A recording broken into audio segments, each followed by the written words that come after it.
Yeah, there's no perfect election, so I'm not suggesting that the election was perfect.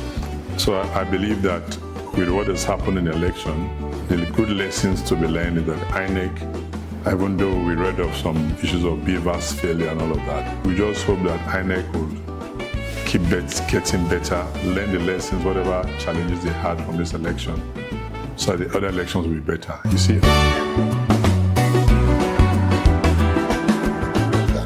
Well, the first thing I want to say about the election is to God be the glory. Before the elections, we had so much stories of violence, of people trying to make their political, achieve their political goals through violence means. So it was a bit worrisome, and we were hoping that this election would not lead to loss of lives, mayhem, and arson. And we thank God that the election largely went on smoothly. I have not read of any reported stories of loss of lives, of thuggery, there's no arson, and the state is peaceful. We must give God glory for that. We must thank the people of Osun, thank all the political actors who, despite the investment of their time, their energy in the electoral process, the election came and it went smoothly. And was also commend the security forces who were involved. They must have been able to maintain security.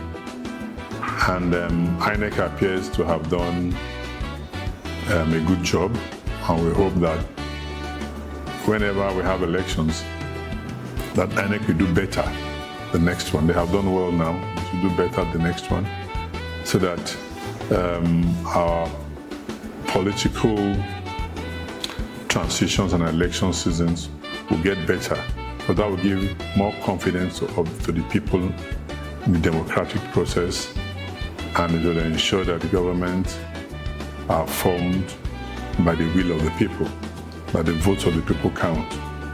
I have also read the report from the NB Election Working Group led by Chief Festus Okoye, and it's quite encouraging, the report, to show that the elections were largely peaceful, went on successfully, and the results came out within a reasonable time. Yeah, there's no perfect election, so I'm not suggesting that the election was perfect.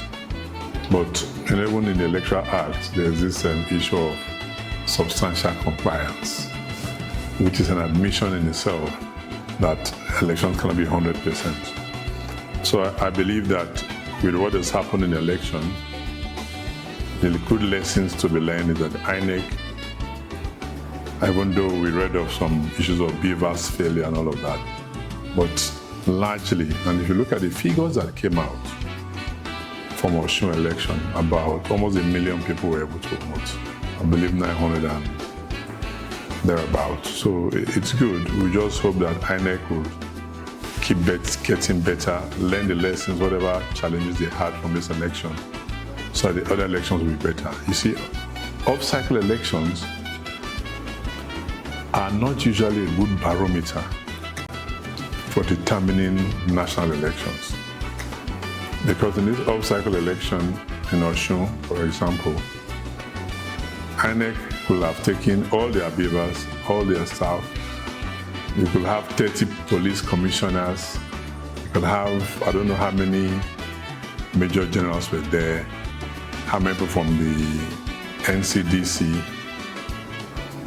But you know, when you have a national election and in every state there's voting, it's difficult for INEC to deploy the same amount of resources. So we just hope that INEC will have used the lessons from this to plan for the next election. In all, it is a good thing for our democracy that we've had a peaceful election in Osun, that a party that was not even in government in Osun I believe His Excellency Governor Adeleke won his first term under the PDP, and even though APC had a governor before him, and now he was able to switch to another party, Accord Party, and he still won the election.